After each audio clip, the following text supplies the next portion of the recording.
assess knowledge, if he can interact with people across the globe, his vision broadens. And I think then you truly are a global citizen. So technology has, in fact, removed those barriers, and in that sense, it has helped. So how it is helping in teaching and developing? Like I said, then you have this CCE program where you talk of, when we talk of the 21st century skills. In fact, when you talk of IT, uh, it is when you integrate IT in your classrooms, can you actually have the children develop the 21st century skills. So in that sense, I think it is very important, and it has integrated because it has taught them communicative skills.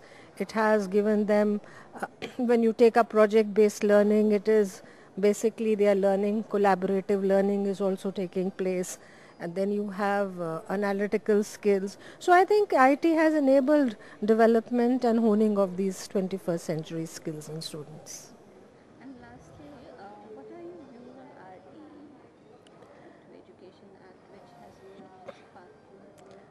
RTE has acknowledged something which was already there in our constitution, the right of a child to be educated.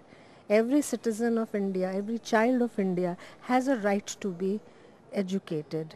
And somewhere around the line, this need was being felt, but it was not being formally done.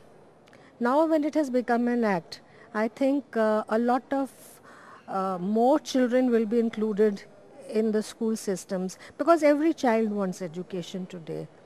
And I think when we are acknowledging the right, it as a right of a child, we are putting the child as the first and foremost citizen of India who has every right to be educated and to better himself and open all those doors which were earlier not really open for him. So I think it is a good, its time has come, and in fact when we are acknowledging the role of a child who is the future of India, when we say India has emerged, India will really emerge when all the children of India get education.